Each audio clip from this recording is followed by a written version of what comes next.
అభ్యర్థుల మూడో జాబితాపై మరింత సమాచారం మా ప్రతినిధి దేవిక అందిస్తారు. దేవిక చెప్పండి. Lavanya, Bharatiya Janata party third list అభ్యర్థులకు సంబంధించిన మూడో జాబితా కోసం కసరత్తులు దాదాపు అంటే తుది దశకు చేరుకున్నాయి. రేపు బీజేపీ కేంద్ర ఎన్నికల కమిటీ ఢిల్లీలో సమావేశం కానుంది. అభ్యర్థుల జాబితాతో పాటు మేనిఫెస్టో పైన కూడా నేతలు చర్చించనున్నారు. ఇప్పటికే అంటే మేరీ మాటి మేరీ దేశ్ కార్యక్రమంలో అమృత్ కలశ్ యాత్ర ముగింపు కార్యక్రమం సందర్భంగా పాల్గొనేందుకు కేంద్ర మంత్రి బీజేపీ రాష్ట్ర అధ్యక్షులు కిషన్ రెడ్డి ఇప్పటికే ఢిల్లీ చేరుకున్నారు. డాక్టర్ లక్ష్మణ్ కూడా ఢిల్లీలోనే ఉన్నారు.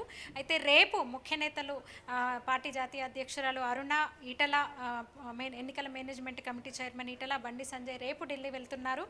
దీనికి సంబంధించి అటు కేంద్ర పెద్దలతో వారు రేపు చర్చలు జరపనున్నారు. రేపు సాయంత్రం 6 గంటలకి, బుధవారం సాయంత్రం 6 గంటలకి పార్టీ ఎన్నికల కమిటీ అయితే రేపు భేటీ కానుంది. ముఖ్యంగా 66 మంది ఇప్పటికే తొలి జాబితాలో 52 మందితో ఫస్ట్ లిస్ట్ ప్రకటించిన బీజేపీ తర్వాత మరొక అభ్యర్థిని మహబూబ్ నగర్ నుంచి మిథున్ రెడ్డిని ప్రకటించింది. ఇంకా 66 స్థానాలకు అభ్యర్థులను ప్రకటించాల్సి ఉంది. దీనికి సంబంధించి చాలా సుదీర్ఘమైన కసరత్తే చేశాము. స్టేట్ లెవెల్లో జిల్లా స్థాయి నాయకులతో, కాన్స్టిట్యున్సీ లెవెల్ నాయకులతో కూడా అభిప్రాయాలు తీసుకున్నాము. అన్ని అంశాలు పరిశీలించాము.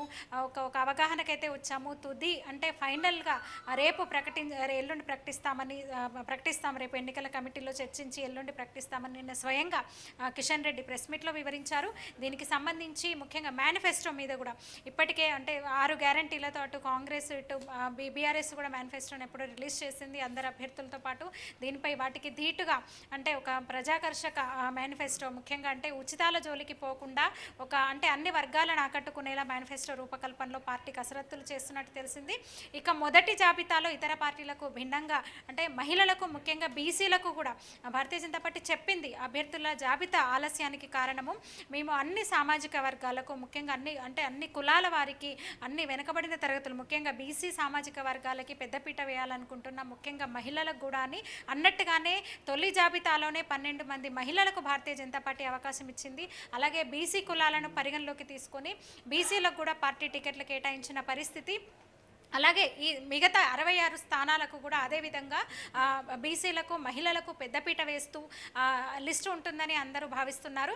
ఈ మేరకు రేపు సాయంత్రం కేంద్ర ఎన్నికల కమిటీ సమావేశం కానీ ఉదయమే నడ్డా అలాగే అమిత్ షాతో పార్టీ ముఖ్య నేతలు, రాష్ట్ర ముఖ్య నేతలు, పార్టీ స్టేట్ కోర్ గ్రూప్ భేటీ అవుతుందని అయితే తెలుస్తుంది. అభ్యర్థులు అలాగే మేనిఫెస్టో మీద కూడా కీలక చర్చలు జరిగిన అనంతరం కేంద్ర ఎన్నికల కమిటీ సమావేశం తర్వాత ఎల్లుండి 66 మంది మరి మొత్తం మిగతా అంటే మూడో జాబితాతోనే మొత్తం అందరు అభ్యర్థులను ప్రకటిస్తారా లేదా ఏమన్నా పెండింగ్ పెడతారా చూడాలి. ఎందుకంటే ఇప్పటికే ఆలస్యం అవుతున్న పరిస్థితి. చాలామంది అసంతృప్తులు, టికెట్ అంటే పెండింగ్లో ఉన్న వాళ్ళు కూడా పార్టీ బాబు మోహన్ లాంటి వాళ్ళు కూడా మొదటి జాబితాలో నా పేరు లేదు, టికెట్ ఇవ్వకుంటే ఇవ్వమని చెప్పొచ్చు కదా అని ఒక రకంగా అసంతృప్తి వ్యక్తం చేస్తున్న పరిస్థితులు. దీంతో పార్టీ అయితే మూడో జాబితాలోనే మొత్తం అభ్యర్థుల లిస్టును మిగతా 66 స్థానాలకు అభ్యర్థులను ప్రకటించే అవకాశం ఉందని అయితే చెప్తున్నారు. లేదా మరి కొందరు నాపుతారా చూడాలి. రేపు సాయంత్రం కేంద్ర ఎన్నికల కమిటీలో తుది సమావేశంలో తుది చర్చల తర్వాత ఎల్లుండి పార్టీ లిస్ట్ అయితే విడుదల చేసే అవకాశం ఉంది, ప్రకటించే అవకాశం ఉంది. లావణ్య, అయితే దేవిక చెప్పండి, 2 జాబితాల్లో పేర్లు ఖరారు కాని అభ్యర్థులు ఎవరైతే ఉన్నారో వివిధ పార్టీల్లో చేరడం జరిగింది. ఇప్పుడు మూడో జాబితాలో ఎలాంటి అంశాలను తీసుకున్నారు? మూడో జాబితా ఎప్పట్లోగా ప్రకటించే అవకాశం ఉంది?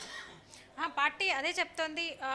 తొలి జాబితా అయితే ఎక్కువ శాతం సీనియర్లు అలాగే ఏకాభిప్రాయం కుదిరిన స్థానాలకు సంబంధించి మొదటి జాబితానైతే విడుదల చేసింది.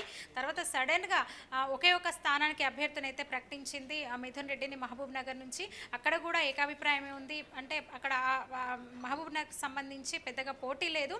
అయితే మిగిలిన స్థానాల్లో కొందరైతే నేతలు పార్టీని వీడుతున్న పరిస్థితి. ఇంతకుముందు టికెట్ రాని టికెట్ రాని రమాదేవి లాంటి వాళ్ళు పార్టీ వీడితే నర్సంపేటకు సంబంధించి ఇంకా అనౌన్స్ చేయకపోయినా రేవూరి ప్రకాష్ రెడ్డి లాంటి సీనియర్ లీడర్లు కూడా పార్టీని వీడి ఇతర పార్టీల్లో చేరుతున్న పరిస్థితి.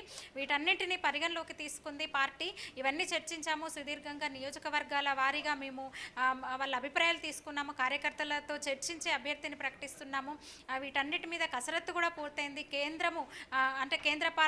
కేంద్ర పార్టీ అనుమతి ఇవ్వడమే తర్వాయి ఇంకా రేపు ఫైనల్ చర్చల అనంతరం ఎల్లుండి లిస్టు రిలీజ్ అవుతుందని అయితే పార్టీ వర్గాలు చెప్తున్నాయి. Lavanya, right, thank you Devika.